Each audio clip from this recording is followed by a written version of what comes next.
I'm seeing a lot of people on here talking about what just happened in Texas with the flash flooding and FEMA being defunded and not getting the help it needs, and our weather agencies not getting the help that they need, and Republicans coming out here and trying to politicize this.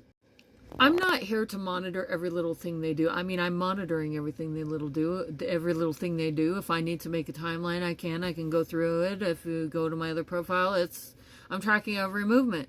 But at the same time, this is something they have been doing.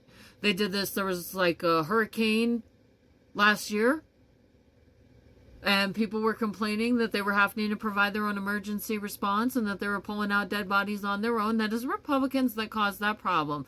My name is Waffles. I'm a government whistleblower turned political commentator. I'm just here to insert my opinion on this particular issue. The statements coming out of my mouth right now are my opinion based on my observations. I am utilizing my First Amendment right to freedom of speech and freedom of the press to express my personal opinion as an American citizen, as it is my constitutional right. So right now, at this point, I feel like I've seen enough of this kind of behavior to not be surprised by what I'm seeing. But I'm having a hard time wanting to even talk about it, because it's just like, duh, of course this is what they're going to do. From my own perspective, it certainly appears that they're doing everything they can to defraud and to harm the American people. So I'm just like, what are they doing? Why are they doing this? What's the point?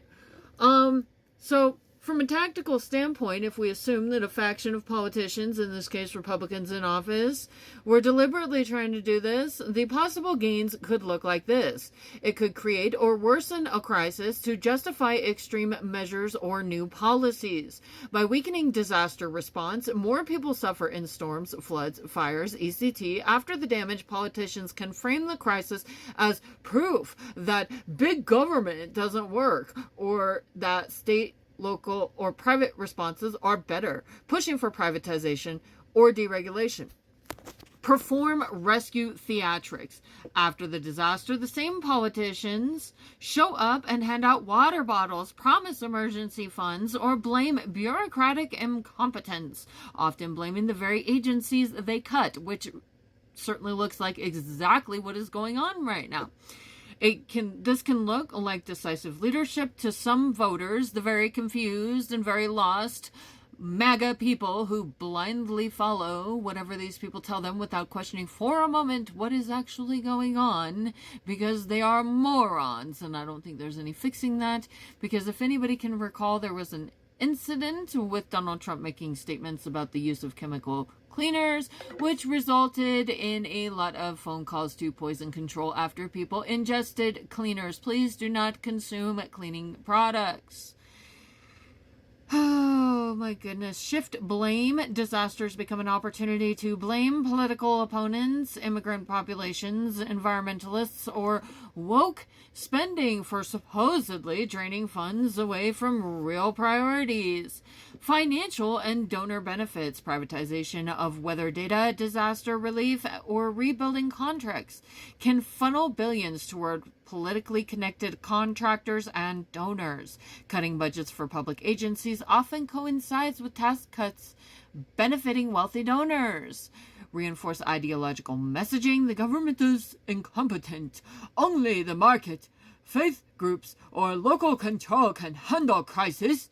This can deepen skepticism of federal power and cement partisan identity. Suppress turnout or shift demographics. Major disasters disproportionately harm low-income communities and communities of color who tend to vote more Democratic. By neglecting disaster response, these communities may be displaced or face greater barriers to voting and political organizing. Historically, crisis manipulation isn't unique to one party or country. What you're describing lines up with what political theorists sometimes call disaster capitalism or manufactured crisis politics, deliberately allowing or failing to prevent harm so that the aftermath can be exploited for ideological, financial, or political gain. To be clear, not all Republicans or politicians in general think this way. Many genuinely do believe in cutting federal spending on principle.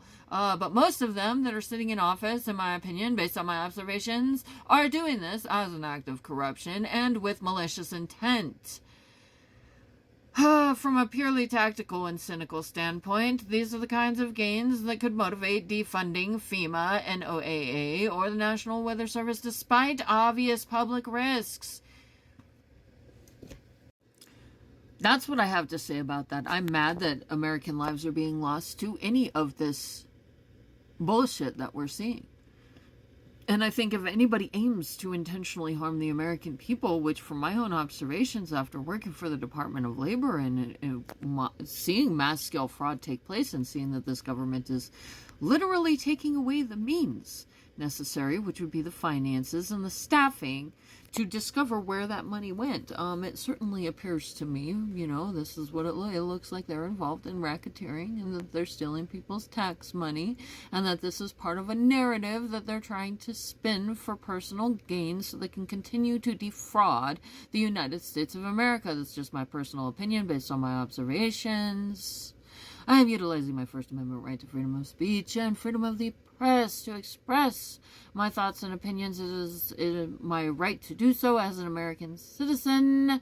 It is my First Amendment right, and my constitutional rights will not be stripped of me because I am an American citizen, and I will not have my citizenship stripped from me either because it is my constitutional right by birthright, and the Constitution is the law that governs over me as a citizen, and therefore anybody attempting to violate the Constitution in order to strip me of my rights will be treated as a foreign adversary in any such situation.